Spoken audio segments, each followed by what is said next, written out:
The anime starts by showing the chaos in his city as its residents transform into zombies. Simultaneously, a young man named Tendo Akira is in his messy room, watching the news on TV while eating instant noodles.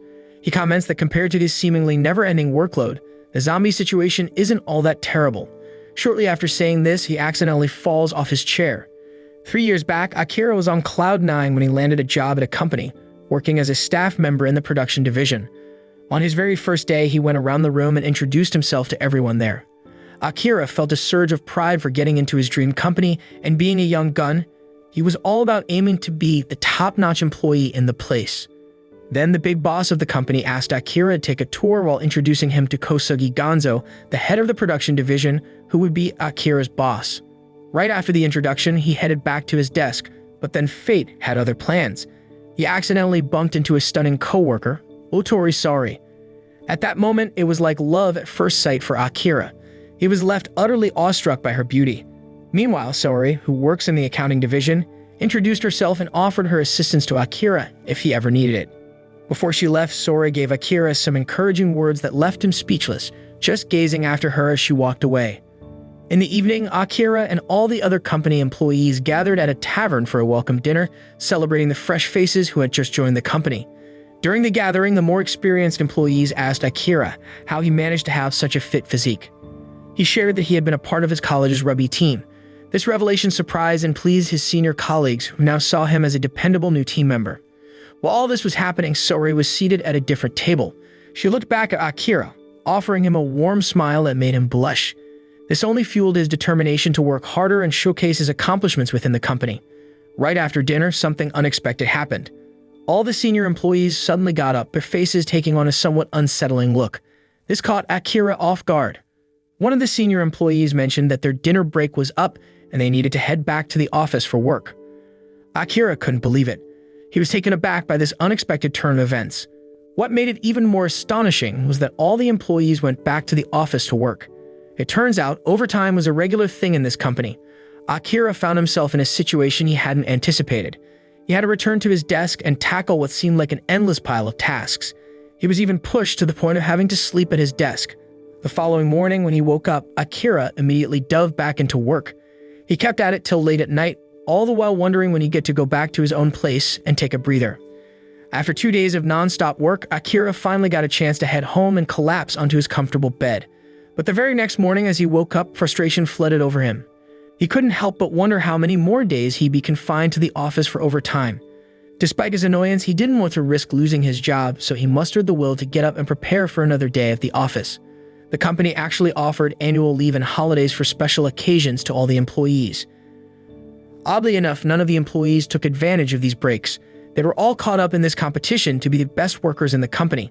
It was a common sight to see folks skipping their leaves and working overtime, practically living in the office for days on end. Once, one of Akira's senior colleagues who raked in a hefty paycheck due to overtime bought Akira a drink from the vending machine. This simple gesture touched Akira deeply. It made him shift from questioning the crazy work culture around him to finding joy in collaborating with people who were always dedicated to their jobs. He was even impressed by the head of the production division, who seemed to be perpetually angry and capable of reducing staff to tears. On the other hand, all of Akira's co-workers seemed to have this peculiar belief that as long as their bodies weren't expelling blood, they were in good health. After spending 2 years at the company, Akira had become accustomed to his office life, a routine that seemed to turn him into a robot, blurring the memory of his last shower. One day, the head of his division informed Akira that a colleague had resigned, which meant Akira would be taking over that colleague's workload. This news surprised him as he knew it would translate into even more relentless overtime, piling on the tasks. Even though he was growing increasingly disillusioned with his job, Akira couldn't help but mutter to himself, pondering when some sort of miracle would strike the company, toppling it and setting him free from this work that was slowly driving him towards madness. As much as he loathed his workplace, a bright spot emerged whenever he encountered Sori. Her sweet smile and thoughtful reminders like not forgetting to have breakfast managed to lighten his mood. In Akira's eyes, Sori was the sole reason he felt like he was holding on to his sanity in that company, particularly because he had developed a secret crush on her during this time. Regrettably, on that particular day, Akira's heart sank when he learned that Sori was involved with the company's director. The revelation left him feeling wounded and drained as he made his way back home, his energy levels low.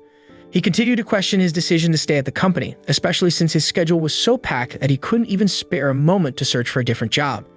Plus, he didn't want to impose a sudden burden on his colleagues by quitting abruptly. As time went on and he entered his third year with the company, Akira's frustration mounted. He found himself irritated when he couldn't deny his supervisor's request to once again modify a script that had already undergone 5 revisions. Despite his best efforts to put together a script that would attract underpaid actors and crews willing to join the project, his work left him feeling disheartened.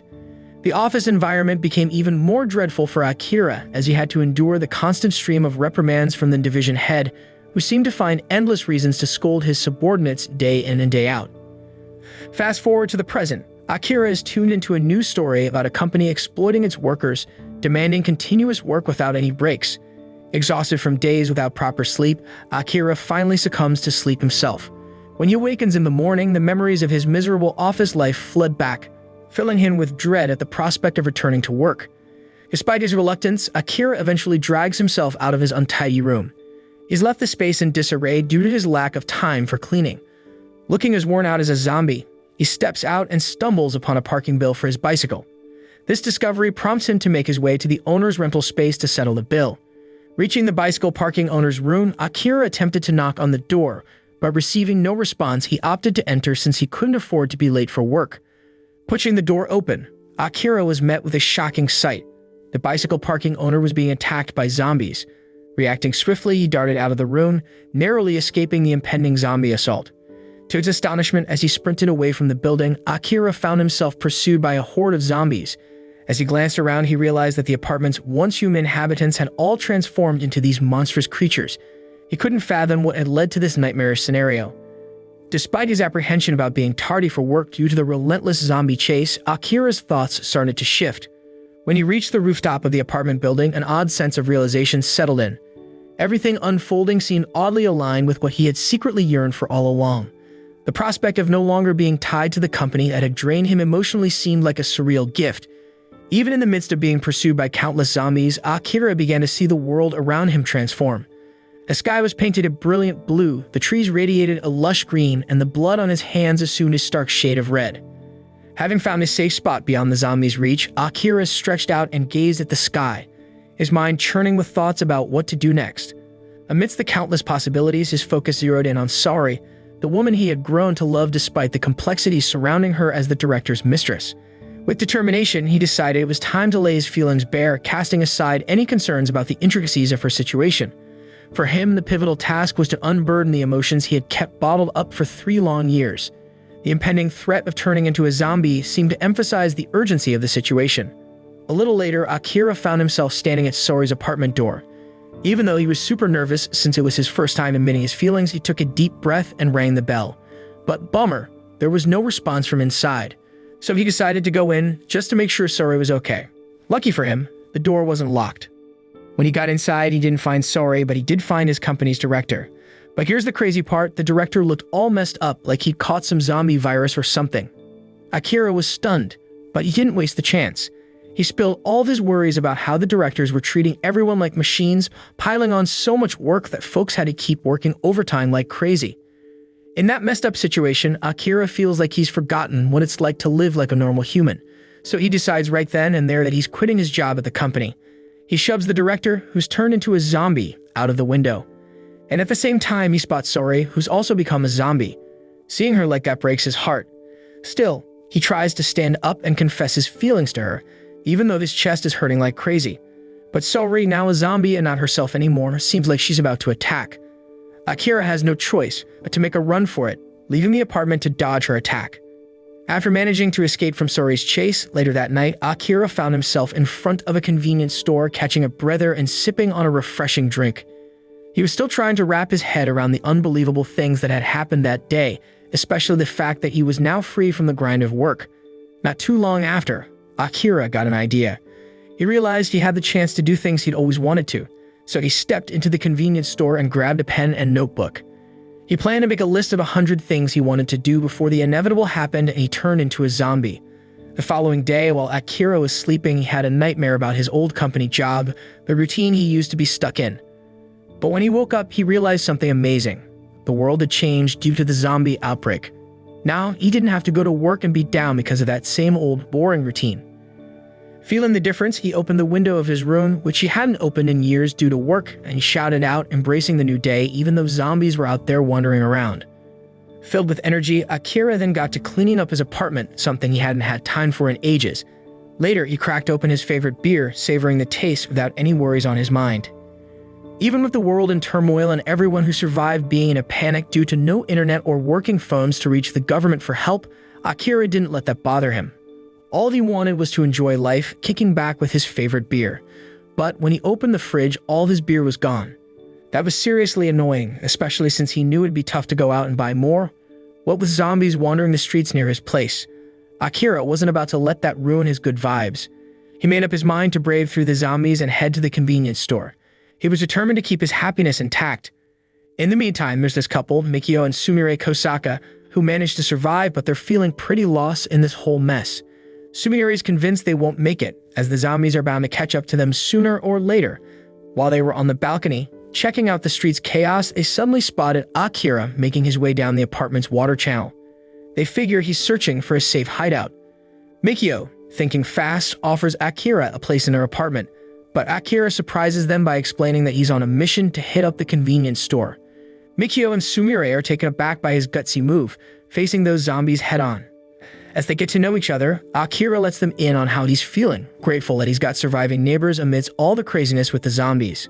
Before taking off, Akira asked the couple if there was anything they wanted him to bring back for them when he returned. Since they didn't have any specific requests, Akira hurried downstairs and made his way to his parked bicycle. He was on a mission to reach the minimarket as quickly as possible, dodging the zombies who were quickly closing in to chase him. He had his priorities straight. Akira figured he'd rather face the zombies and risk getting chomped on than miss out on enjoying his beloved beer. After pedaling for a while, Akira finally reached a convenience store, unaware that he was being watched by a camera. As he entered the store and grabbed some beers, he noticed another survivor, a girl named Mikazuki Shizuka, who was also picking up groceries. Wanting to be friendly, Akira attempted to strike up a conversation and even invited her to chat. However, Shizuka seemed indifferent to his efforts. When he asked for her phone number, she declined, explaining that in a chaotic world, forming connections wasn't a priority for her. Shizuka was clear about her stance. She didn't want to team up with Akira. She believed that aligning with others would only complicate matters and reduce her chances of survival as a human being. Right then, as if things weren't already crazy, some zombies managed to break into the minimarket. Akira stepped up to shield Shizuka from them, but before he knew it, she swiftly knocked him out of harm's way. It turns out there was a truck barreling towards the minimarket, and she sacrificed her own safety to save him. After Akira came to, he found himself all alone. Shizuka had hopped on her bike and vanished without a word. To top it off, his bicycle was busted, and he looked around at the wreckage of the minimarket. It all hit him. Shizuka was right. She'd been so relaxed amid all the chaos that she'd overlooked other dangers. That moment made him realize how brave and sharp she was. He couldn't help but hope to run into her again. Pretty soon, a zombie emerged from the minimarket, hot on Akira's heels. In a hurry, he grabbed a grocery basket full of beer and dashed over to a motorcycle he spotted on the roadside. What a stroke of luck! His bicycle had transformed into a faster motorcycle. With abandoned vehicles littering the road, he pondered getting an even better ride. And lo and behold, he stumbled upon a dream machine, a Harley-Davidson motorcycle. Back in his apartment, Akira used the drain to climb up to his room. He had thoughts of greeting Mikio and Sumire, but his plans got derailed when he arrived at their balcony. The couple's apartment was a chaotic scene ravaged by zombie attacks. As evening settled in, Akira found himself alone, cracking open a few cans of beer. He started to let his thoughts wander, focusing on all the things he still wanted to do. The ongoing chaos took a backseat as he realized that he had no idea how much time he had left as a human. He decided to jot down all his wishes in his notebook. Among his wishes, Akira made sure to include spending time with his parents. Sadly, he wasn't sure whether they had managed to survive the zombie attacks or not. Speaking of Shizuka, before her encounter with Akira at the minimarket, she appeared to be living alone in her apartment. Even after the news of the zombie virus chaos, she stuck to her regular routine. Mornings meant exercise, just like always. Shizuka also made an attempt to reach out for help by trying to contact the Los Angeles headquarters. Unfortunately, her efforts were in vain because the entire internet network was down. Realizing that survival was the name of the game, Shizuka made a conscious choice to focus on her physical well-being. She continued to exercise regularly and maintain a healthy diet, even cutting back on sugar intake. And about Shizuka, turns out she had quite a collection of zombie movies that she watched daily. She used them as a kind of guide on how to survive in this whole zombie virus mess. Like clockwork, she analyzed the zombies roaming around her apartment using binoculars. Through her observations, she figured out that there were two types of zombies out there: the walkers and the runners. From all that movie watching and analyzing, Shizuka learned a thing or two. She realized that the walking zombies were kind of easier to dodge, while the running ones were the real troublemakers. Those ones were pretty dangerous and had to be avoided at all costs.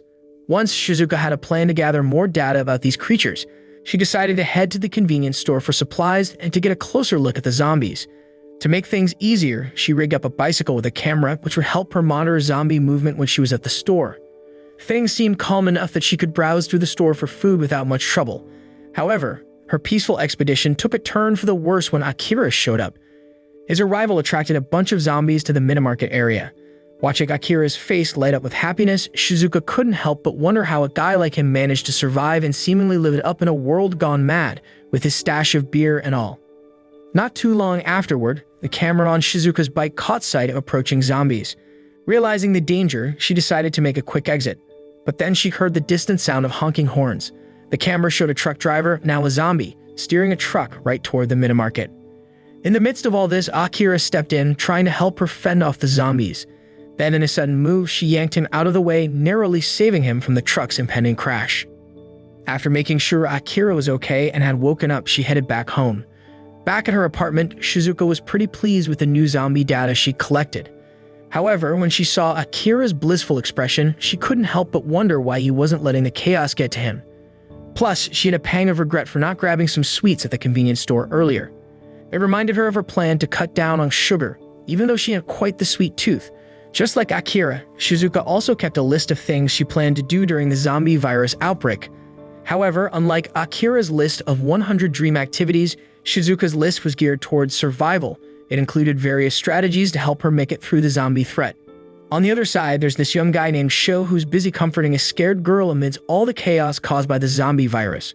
Before long, one of his crew members approached him with news that the zombies were closing in on their location. Sho wasted no time rallying his team and instructing them to gear up to fend off the zombies, all to protect their home. And so the showdown between Sho's group and the zombies began. Akira had a quirky plan to grow a beard, a symbol of his newfound freedom from work. He even tried drawing one on with a marker, but after looking at himself in the mirror, he realized it wasn't really a good look for him. Turns out this beard goal was actually one of the 100 dreams he had before possibly turning into a zombie. Since it didn't pan out, he crossed it off his list. Then something unexpected happened. Akira's phone pinged with a message, signaling that the internet was back up and running. That news put a grin on his face as he dove into reading dozens of unread chats that had piled up during his workdays. However, it didn't take long for him to notice that the online community was shrinking as more and more people succumbed to becoming zombies. This got Akira thinking about his friends' safety and made him reflect on how he used to neglect spending time with them while being consumed by work. He particularly thought of his best friend, Ryuzaki Kenichiro, and decided to reach out to him. While Kenichiro is in a dire situation, stuck in a hotel swarmed with zombies, he's confined to one of the rooms and there's a woman in there who's turned into a zombie and is tied up. As he grapples with his desperate circumstances, he starts to reminisce about his college days with Akira. He fondly recalls how Akira would burst into laughter whenever he cracked a joke. In the midst of this critical situation, Kenichiro is caught off guard by a call from Akira. The voice on the other end is casual and carefree, and Akira invites him for a drink like nothing's wrong. Kenichiro can hardly believe his ears. Here's his friend sounding so relaxed as if everything is just fine. Akira even excitedly mentions that he'll come pick Kenichiro up. After the call, Akira wastes no time. He gears up to head out on his motorcycle and rendezvous with Kenichiro, his old friend from their college rugby days. Kenichiro was quite the popular guy back then, known for his athletic build and handsome looks. According to Akira, he's also the most caring friend, always offering advice and support, much like he did when they shared drinks at a bar not too long ago. At that moment, Kenichiro shared that he used to work as a real estate agent in a big company. His job involved dealing with officials and even showing off his girlfriend, who happened to be a model. As Kenichiro recounted his story, Akira couldn't help but feel like his life was worlds apart from his friends. He saw himself as just a regular employee, seemingly destined to dedicate his entire existence to the company. Kenichiro then suggested that Akira should quit his job at a company that only seemed to exploit its employees. However, Akira found himself irritated by his friend's advice. He didn't want to hear about Kenichiro's success, and the conversation took a sour turn. They opted to focus on the drinks they had ordered instead. As Akira reflects on that memory in the present, his excitement to meet Kenichiro only grows stronger. Washo finds himself in a dire situation, struggling to fend off a horde of formidable zombies. He becomes the last survivor after all of his comrades are taken down by a mysterious human predator. As dozens of zombies advance toward him, an alarm suddenly blares out, causing all the zombies to divert their attention and move toward the sound's source. Unbeknownst to Sho, the alarm was deliberately triggered by Akira. Akira started a car to draw the zombies away, creating a distraction that would allow him to reach the hotel where Kenichiro was. Inside the hotel room, Kenichiro sensed that the zombies had moved away in response to the alarm's sound from outside. Curious about the situation, he cautiously ventured out into the hallway, making sure to avoid attracting attention from any lurking zombies. To his surprise, he came face to face with Akira, whom he initially mistook for a zombie. Seeing Akira, who appeared distraught, Kenichiro noticed tears and heard him expressing regret for not heeding his advice to leave the company. Akira also confessed to feeling envious of Kenichiro's success in a well-known company. He apologized for his previous attitude. Kenichiro tried to reassure his friend, but their conversation was abruptly interrupted when a group of zombies approached. They quickly headed to the building's roof, blocking the door with items to keep the zombies at bay. As they faced what seemed like an impossible situation, Kenichiro began to lose hope. However, it was Akira who proposed a daring idea. He urged Kenichiro to jump onto the roof of the nearby building as a way to escape the encroaching zombies that might break through the roof door. Kenichiro was taken aback, considering it an implausible notion. But Akira swiftly demonstrated by jumping to the adjacent roof, even though he ended up slightly injured. This display proved that the idea was achievable. He urged Kenichiro to follow suit before the zombies reached them. Kenichiro, despite his lack of courage, apologized to Akira. He then confessed that he was truly unhappy with his job and had only pretended to be content with others. He revealed his dream of becoming a comedian. At this point, Akira intervened, encouraging Kenichiro to stop working and pursue his dreams, seizing the opportunity while they still had a chance to live. Following his advice, Akira playfully encouraged Kenichiro to jump while embodying the spirit of a comedian, emphasizing his desire to pursue that dream. Just as the zombies reached the rooftop, Kenichiro complied with Akira's suggestion, leaping from the building while shedding his clothes in a comical manner. His antics brought laughter to Akira, who promptly rushed to help Kenichiro, preventing him from falling. In the evening, the two friends enjoyed the drinks Akira had brought, sharing laughter and stories about Kenichiro's amusing antics. They playfully teased each other, engaging in lighthearted banter. Kenichiro also commented on how those who leave their jobs often find success as entrepreneurs or artists. As he looked at Akira, he playfully suggested that Akira might just be the one to save the world from zombies. As time passed, Akira and Kenichiro found themselves living on a rooftop. Kenichiro took charge of cooking, while Akira relaxed and played games. When the food was ready, they enjoyed a meal together. Akira remarked that it felt like a picnic as he was able to do things he enjoyed. He praised Kenichiro's cooking skills and humorously dubbed him a versatile person who could easily attract women. Kenichiro teased Akira about not having a girlfriend, leading to Akira's determination to find a girlfriend that day. Kenichiro suggested they explore the building to find girls, but with a twist. They discovered that all the girls had turned into zombies, dampening Akira's prospects for romance. On another occasion, Kenichiro was seen reading through Akira's wish list, which included a desire to date a flight attendant. After going through all of his friends' wishes, Kenichiro added his own aspiration to become a comedian in Akira's notebook. When Akira questioned him, Kenichiro explained that he included his wish as a gesture of gratitude for Akira saving him from the zombies. He emphasized that without Akira's intervention, he might have become a zombie like the rest of the town. Hearing this, Akira's enthusiasm for surviving the zombie outbreak grew even stronger. He invited Kenichiro to join him in searching for a television with a large screen to fulfill his wish to play games, as noted in the notebook. Without delay, the two of them hopped onto Akira's motorcycle and sped towards the supermarket area. Along the way, Akira asked Kenichiro about his aspiration to become a comedian. Kenichiro shared how he had always been a fan of comedy shows since he was a child, and over time he developed a strong interest in joining the world of comedy. For him, becoming a comedian was a dream that had been with him since his childhood. Akira listened attentively, reflecting on his own childhood. He realized that he didn't have clear childhood dreams like Kenichiro did. Their conversation continued as they rode down the road. However, their journey came to a halt when they encountered a road blocked by fire trucks and zombies. Simultaneously, a truck driven by a driver in the process of turning into a zombie headed towards them, creating a moment of panic for Kenichiro. Drawing on his previous experience with Shizuka, Akira quickly analyzed the situation and found a way to evade the impending accident. With a swift maneuver, he steered the motorcycle past the crashed vehicle, successfully avoiding the truck that was about to collide with them.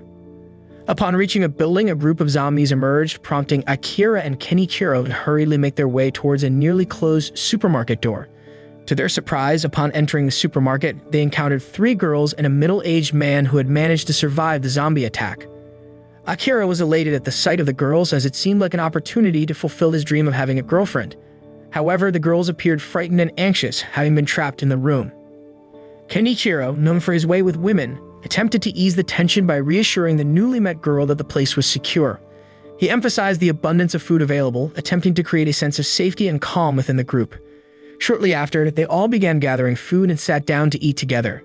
As they shared a meal, Akira felt as if they were on a blind date, and he began contemplating approaching one of the girls seated across from him. The 3 girls introduced themselves as Yukari, Maki, and Reika. During their introductions, Reika shared that they were all flight attendants who had been scheduled to fly to Los Angeles. However, due to the chaotic situation caused by the zombie outbreak, their plans had been thwarted, leaving them trapped where they were. Hearing this revelation, both Kenichiro and Akira were taken aback. They hadn't anticipated encountering flight attendants amidst the zombie virus chaos, especially considering that many women had turned into zombies. Akira couldn't help but think that his dream, which he had written in his notebook of dating a flight attendant, might come true on that very day. As they continued conversing, the relentless banging of zombies on the door continued, causing Yukari and Maki to feel increasingly anxious. However, Reika, who had indulged in enough whiskey, nonchalantly asked the zombies to quiet down and behave. Seeing an opportunity, Akira attempted to strike up a conversation with Yukari, who appeared to be reserved and quiet. He nervously asked her if she had a boyfriend. However, given the chaotic circumstances, Yukari's annoyance at the inappropriate question was evident on her face. This made Akira panic and regret his choice of words. While Kenichiro seemed to effortlessly connect with Maki, striking up a friendly rapport even though they had only met a few hours earlier. Akira couldn't help but marvel at how his friend was able to establish a connection so easily. However, determined to capture the attention of the flight attendants, Akira stood up and demonstrated his quirky talent of drinking whiskey through his nose. While this surprised everyone, it unexpectedly gained approval from Reika. Not one to be outdone, Kenichiro flaunted his 6-pack abs in front of the girls. After the dinner concluded, Akira, who had consumed too much alcohol, felt nauseous and had to excuse himself to the restroom. Meanwhile, Kenichiro and Maki slipped away to a more secluded spot to have a private conversation. Simultaneously, Reika continued to enjoy her drink alongside the middle-aged man who had secretly sustained a zombie bite. However, fearing expulsion from the group's safe haven and becoming a zombie's meal, the man kept his injury hidden. Concerned for Akira, Yukari went to the restroom to check on him and provide company. As the infection took hold within the middle-aged man, he transformed into a zombie and attacked Reika, who had no time to escape his grasp. In another part of the place, Kenichiro woke up to Reika's piercing scream, alerting him and Maki. While in the restroom, Akira found himself embarrassed by Yukari's reaction to his earlier antics. Soon, they engaged in a conversation where Yukari discussed her boyfriend, who had become unreachable due to the chaos that had engulfed the city. Akira felt this was an opportunity to get closer to her. Kenichiro and Maki rushed to check on Reika, only to be met with the shocking sight of her transformed into a zombie. The zombie Reika attacked Maki, prompting Kenichiro to defend himself and ultimately eliminate the threat using available tools. Despite saving himself, he couldn't help but feel a sense of sadness for having to end the life of his friend and for the loss of Maki, who had been attacked by the transformed Reika. Sitting together on a staircase, Akira and Yukari began sharing their pre-chaos experiences. Yukari opened up about her job in the aviation industry, explaining that while it was demanding physically and mentally, she believed it was important since it contributed to passenger safety. She also shared a disheartening encounter when a passenger mistook her for a waitress, which momentarily affected her motivation, but she persevered in her role because of her genuine passion for being a flight attendant. In the midst of their conversation, Akira shared his own story of being trapped in a demanding job that eventually led him to resign as he felt he was losing himself. He then turned the conversation towards Yukari's aspirations, but before she could answer, a zombie suddenly appeared and attacked her, causing her to get bitten. Akira quickly fought off the zombie, but Yukari revealed a bite wound indicating that she was infected and there was no hope of recovery. In her final moments, Yukari asked Akira to stay alive, leaving him with a heavy sense of sorrow. When she comfortingly rubbed Akira's back, Yukari shared a cherished memory from her childhood when a flight attendant had done the same to calm her down during a flight when she was feeling unwell. That experience had ignited her aspiration to become a flight attendant herself. Akira listened with a heavy heart, tears welling up in his eyes, and he confessed that Yukari was luckier than him as she had found a job aligned with her dreams. In her final moments, Yukari expressed her happiness at having this unexpected encounter with Akira, before she was tragically attacked and killed by the zombies. Running to meet Kenichiro, Akira found his friend proudly holding the widescreen television he had longed for. Kenichiro's antics managed to lighten Akira's spirits, bringing much-needed laughter that momentarily pushed away the weight of their recent losses. They left the scene together, balancing the television on Akira's motorbike as they sped away. The following day on the rooftop, Kenichiro resumed his role as the makeshift chef, though he revealed the lingering trauma from the previous night's events involving the flight attendant. Meanwhile, Akira was engrossed in playing a video game on the newly acquired big-screen television. Despite having fulfilled his earlier wish, a sense of sorrow still clung to him as he thought back to the tragic incident. This experience prompted Akira to reconsider his current desires and reconnect with the ideals he held during his childhood. One day, Akira had a dream from his childhood where he envisioned himself as a hero trying to rescue a bullied boy from the clutches of two adults. As the dream concluded, he woke up to the realization that the day was shaping up to be quite hot. On another note, Kenichiro was scouring for the latest news updates, discovering that the Japanese self-defense forces had successfully quarantined the eastern Hokkaido region. This news brought relief to Akira, who had been engrossed in his games as he assumed that his hometown was still safe from the zombie outbreak. In a different instance, Kenichiro decided to dye his hair yellow as a way to embrace his comedic aspirations and appear funnier. As they discussed their childhood dreams, Akira shared that he had dreamt of being a hero who protected people from zombie attacks, which left Kenichiro uncertain due to the lack of superpowers in reality compared to the superheroes on TV. To prove a point, Akira promptly unveiled a gadget he claimed could transform him into a superhero, inviting Kenichiro to try it out. Before long, they found themselves at a large aquarium, where unfortunate divers have fallen victim to the zombie virus, and even the sharks within the tanks had turned into zombies. Inside a changing room, Akira revealed the equipment he had mentioned earlier, a titanium fiber mesh swimsuit designed to protect against both shark and zombie bites. Amidst this chaos, a group of survivors found themselves trapped in a bus surrounded by a horde of zombies. Panic ensued as everyone scrambled to find an escape. In the midst of this mayhem, one of the passengers who had been bitten suddenly transformed into a terrifying zombie, attacking the others on the bus. Amid the chaos, Kumiko, a high school student, managed to break free and flood towards an aquarium, only to stumble and fall just short of reaching the main entrance. In a twist of fate, Akira, donned in his superhero-like titanium swimsuit, appeared on the scene. Without hesitation, he valiantly stepped in to protect Kumiko, fiercely battling the encroaching zombies. His heroic efforts paid off as he managed to fend off the attackers. While Kumiko remained frightened and shaken, Akira felt a sense of accomplishment for his successful defense. Throughout this intense encounter, Kenichiro watched his friend from the safety of a room within the aquarium, observing Akira's bravery in the face of danger. Shortly after, some of the survivors from the bus rushed to Akira. He quickly told them to get inside the aquarium for safety. He was surprised to spot Shizuka among the group. As the zombies came closer, Akira stepped up to confront them, trying to keep them away from the others. However, he ended up getting bitten and felt pain. Although the special suit he was wearing protected him from the bite's surface, it couldn't prevent the pressure from hurting. As everyone got into the aquarium, Kenichiro purposefully shut the door, leaving Akira to deal with the zombies all by himself. Using his strength, he managed to throw the zombies into the river and then hurried into the aquarium building where Kenichiro and the others were waiting. Kumiko, still scared, cried as she recalled her narrow escape from the previous zombie attack. Kenichiro noticed Akira's attention on Shizuka and encouraged him to go greet her. Akira approached Shizuka and introduced himself, reminding her of their encounter at the convenience store. He also asked for her phone number again, but Shizuka refused, explaining that she had studied psychology and believed that people like Akira sought attention by acting like heroes. Kenichiro tried to defend Akira, but Shizuka added that Akira's actions put his loved ones in danger and questioned his true motives. Hearing her words, Akira realized he had selfishly put Kenichiro in danger by convincing him to get the diver's costume. He started to question the real meaning of being a hero. A little while later, the building starts shaking, prompting Akira to ask Kenichiro to investigate. They discover a surprising sight, a shark with legs capable of walking and posing a threat. Acting quickly, they alert everyone to flee to safety.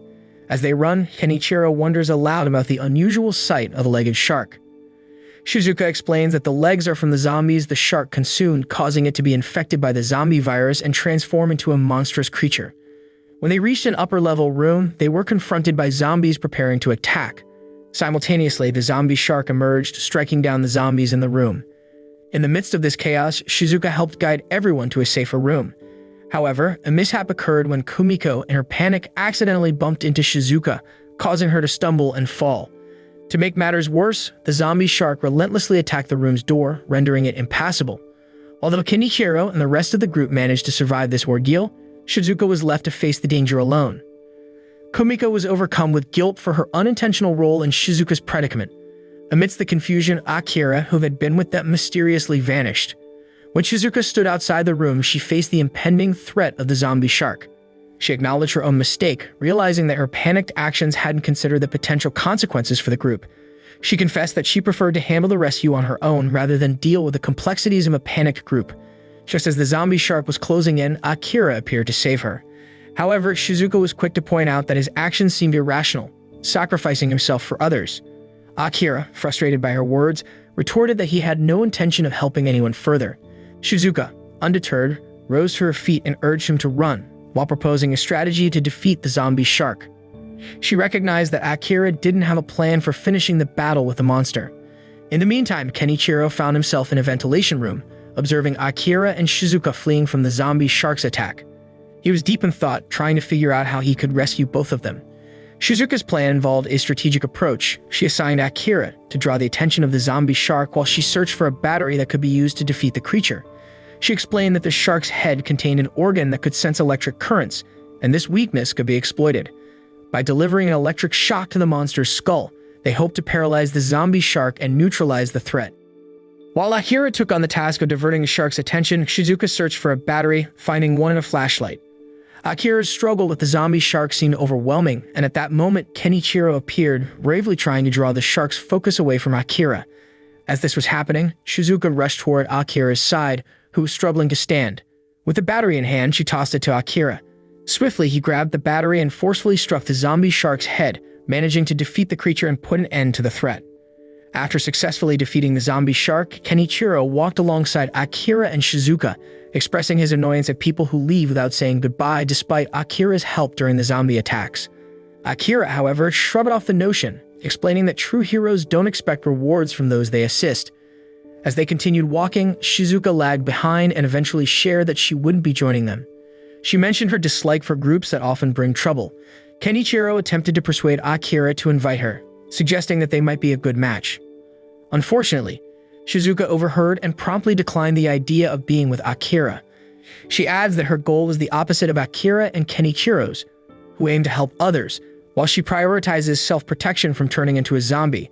She believes that being with them might put her life in danger. Akira interrupts the conversation, emphasizing that he'll continue assisting Shizuka even if he doesn't see himself as a hero as he values her. Shizuka blushes and acts a bit awkwardly in response to Akira's words. As the anime concludes, Akira and Kenichiro bid farewell to Shizuka, who aims to locate a secure spot away from the zombie chaos. Before parting, she eventually shares her contact information with Akira, making him delighted. Shortly after, Akira and Kenichiro resume their journey, heading toward Akira's hometown in the Guma region. They carry hope for a future reunion with Shizuka, and thus, the movie comes to an end. The moral of the story is to always carry an extra swimsuit, just in case you need to fight a zombie shark.